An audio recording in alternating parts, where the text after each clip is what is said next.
Hi, my name is Massey Wingard, and today I will be showing you the basics of rock drumming. The first step to rock drumming is having a steady hi-hat beat. The hi-hat is kind of like the grid for the rest of the group. It's basically the subdivider. You want to set out a grid like this. Kind of keep track of where we are, keep tempo.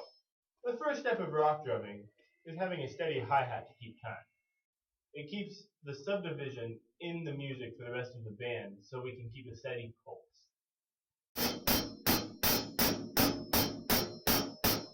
This is the first step to developing a good drum set technique. In rock drumming, there's a rhythmic resolution that occurs on 2 and 4, as opposed to classical music which occurs on 1 and 3. That resolution is found in the snare drum. Your snare drum should hit on 2 and 4. If the hi-hat is playing 8th notes, the snare should sound like this. 1 and 2 and 3 and 4 and 1 and 2 and 3 and 4.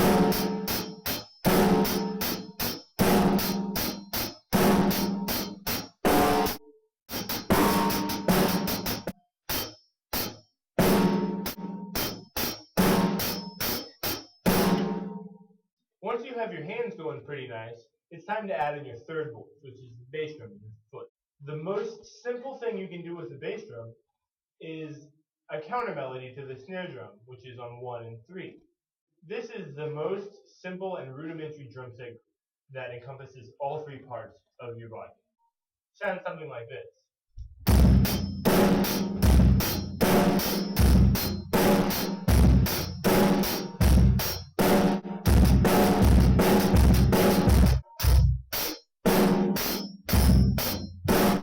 That groove is the most simple yet effective groove that keeps time in rock drumming and still has a resolution.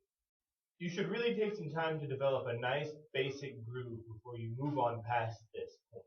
Spend some time listening to different music you like and drum along, either on your leg or on the set.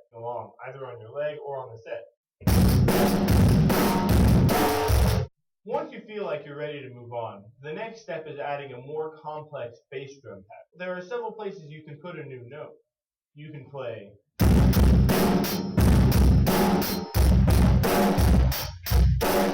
You could do something like this.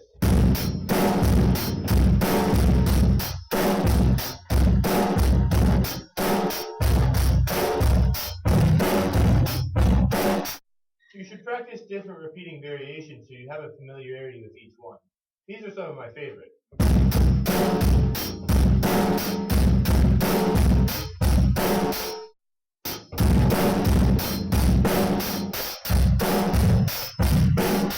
Once you have a pretty comfortable bass drum going, it's time to add another layer of complexity.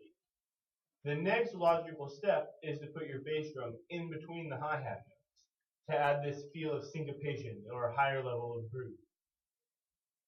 The most simple way to explain this is just kind of by showing it. So here are some of my favorite grooves that you can practice on repeat that incorporate bass drum against the hi-hat groove.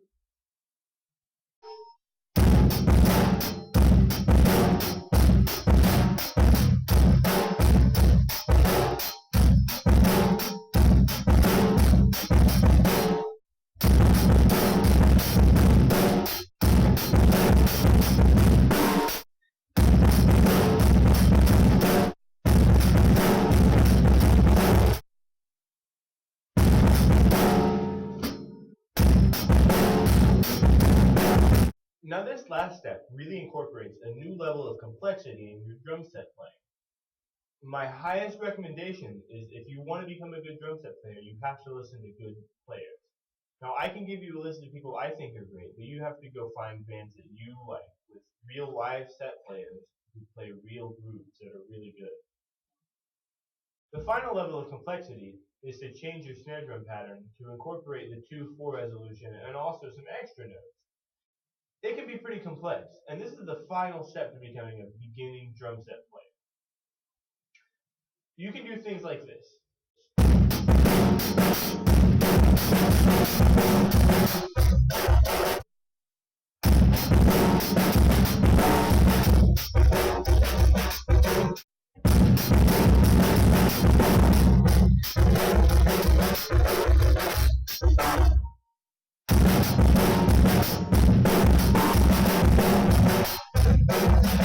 Now, once you've mastered all these steps in beginning drum set playing, the next step is to vary up your group.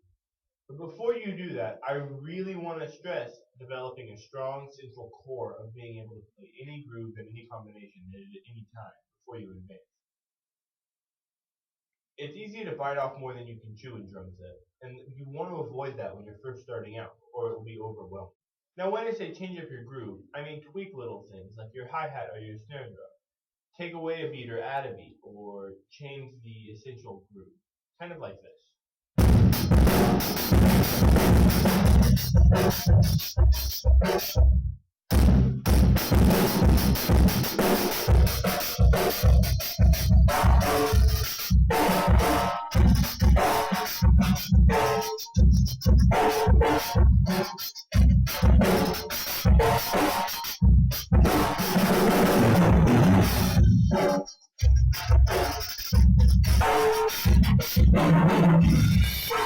Those are the essentials you need to have to become a solid beginning drum set player.